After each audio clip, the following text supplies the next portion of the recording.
A principal ideia para lidar com o ressentimento ou mágoa é aceitar que o ressentimento ou mágoa faz parte e tem uma intenção positiva. Eu vou falar mais disso daqui a pouco.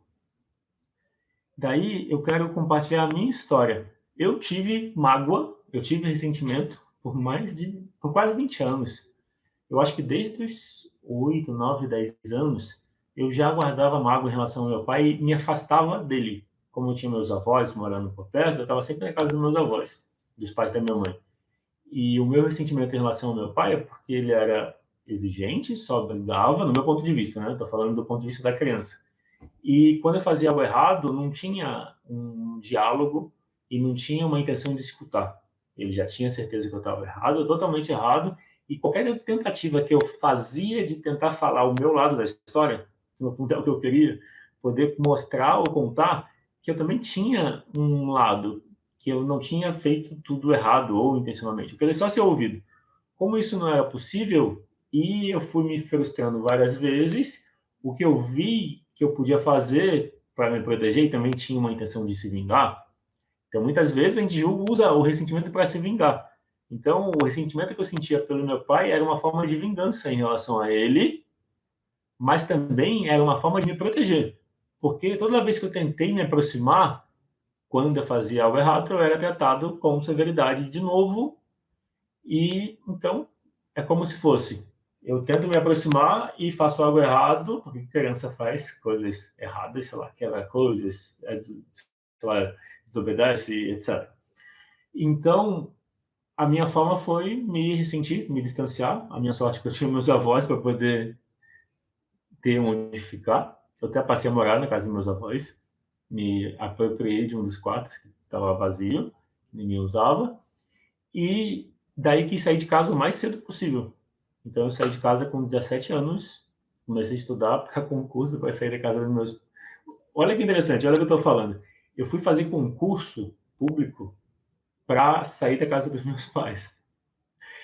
Tinha um intuito claro de seguir meu próprio caminho. Isso para mim era muito claro.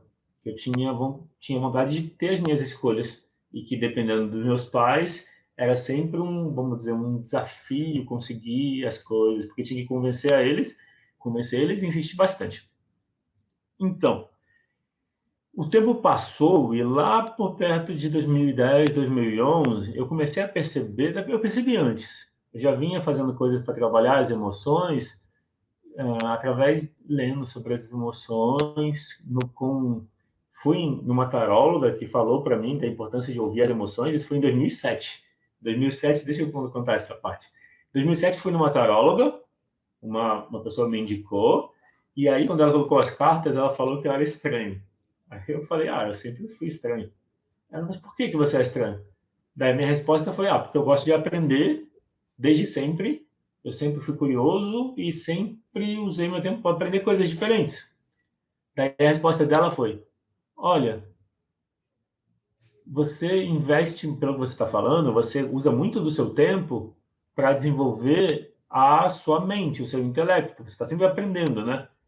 Daí ela disse, foi isso que mais me marcou. Ela falou, se você investisse o mesmo tempo no seu desenvolvimento emocional, ou seja, aprender a lidar com as suas emoções, você teria ainda mais resultado.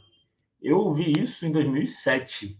Isso mudou a minha vida porque eu mudei o foco do que eu lia. Antes eu lia de tudo. Tipo, tudo que tinha a ver com autoconhecimento eu lia.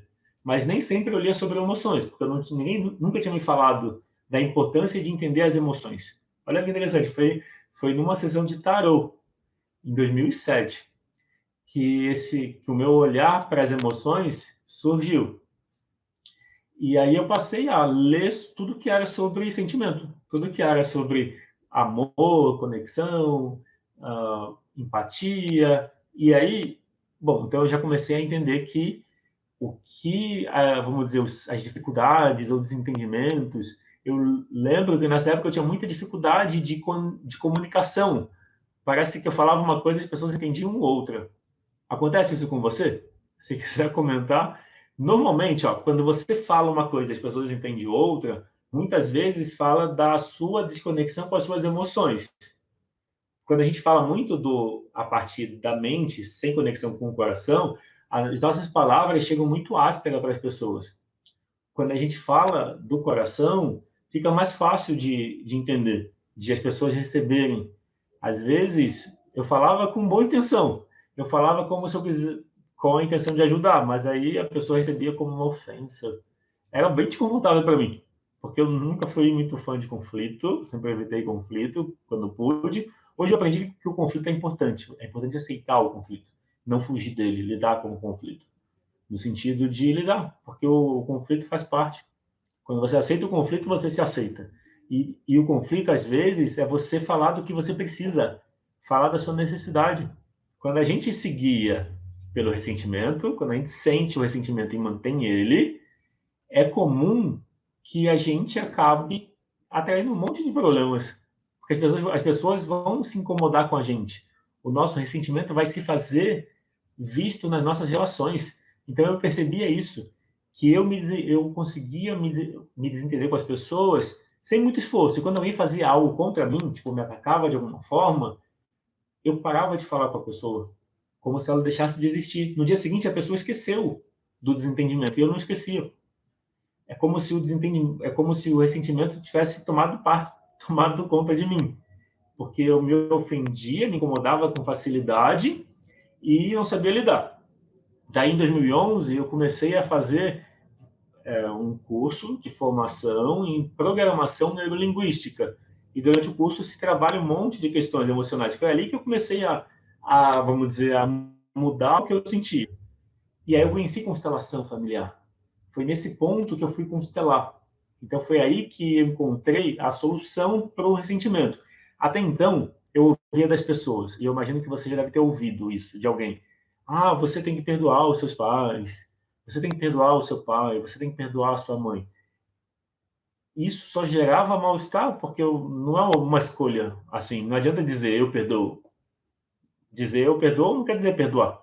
Às vezes dizer eu perdoo é reprimir uma parte que está ressentida. Daí não adianta, é pior. Se você sente ressentimento, é melhor reconhecer que sente. Quando eu constelei, aí eu cheguei no ponto que eu falei que eu ia contar. Eu tô vendo que tem algumas mensagens ali, daqui a pouco eu leio, só vou completar esse finalzinho da história, que é assim, eu fui constelar então, e o facilitador perguntou, o que você quer constelar? Eu disse, ressentimento. Ele perguntou em relação a quem era o meu maior ressentimento, meu pai. E daí fez a constelação. Como foi a constelação? Foi uma constelação tradicional com pessoas. Então ele falou: escolhe alguém para representar o seu pai, alguém para representar a sua mãe. Quem mais na sua família? Minha irmã, escolhe alguém para ela. E aí deixou as pessoas ali e ficou observando. Para quem nunca viu uma constelação com pessoas, as pessoas sentem o que está no campo e elas, de alguma forma, sentem como elas estão uma em relação à outra. A primeira coisa que apareceu em relação ao ressentimento que eu sentia é que a minha mãe tinha um ressentimento pelo meu pai. Primeiro, a representante da minha mãe olhava para baixo. Quando alguém numa constelação olha para baixo, a gente pede para alguém entrar e deitar no chão, como sendo para quem a pessoa que olha para baixo está olhando. Quem está deitado no chão representa alguém falecido, alguém excluído. Naquela constelação, pareceu que minha mãe estava olhando para ela mesma, como se fosse ela olhando para uma parte dela. Quando teve essa conexão, já melhorou um pouco o campo, eu já senti um alívio. Então é como se eu estivesse sentindo o que minha mãe também sentia. Depois, foi um momento de a minha mãe e meu pai se olharem e resolverem entre eles, usando as frases da constelação. Quando eles ficaram em paz e se conectaram, de novo eu senti mais alívio, liberou mais o ressentimento. Até que no final eu deixei com eles o que era deles. Foi mais ou menos assim a constelação. Isso foi em 2011. Tem mais de 10, quase 10 anos. Vai fazer 10 anos que eu fiz essa constelação. Eu como cliente. Minha primeira constelação como cliente. E o mais interessante foi que eu tinha um ressentimento que era 10. Era sempre o máximo. E depois dessa constelação caiu para 3. O que ainda era esse 3? É o que eu não tinha expressado ainda em relação ao meu pai. Quando a gente não expressa as nossos incômodos ou mágoas, quando a gente não fala do que incomoda a gente se desconecta das pessoas. Quando você fala do que você sente, Se alguém te magoou e você conversa sobre isso, não culpando a pessoa, mas expressando o que você sente, quando você expressa o que você sente, você fica em paz e você se conecta com a pessoa. Então, o ressentimento é a impossibilidade de comunicação. Também pode ser olhar assim, na impossibilidade de se fazer ouvido pela outra pessoa, você simplesmente desiste da comunicação.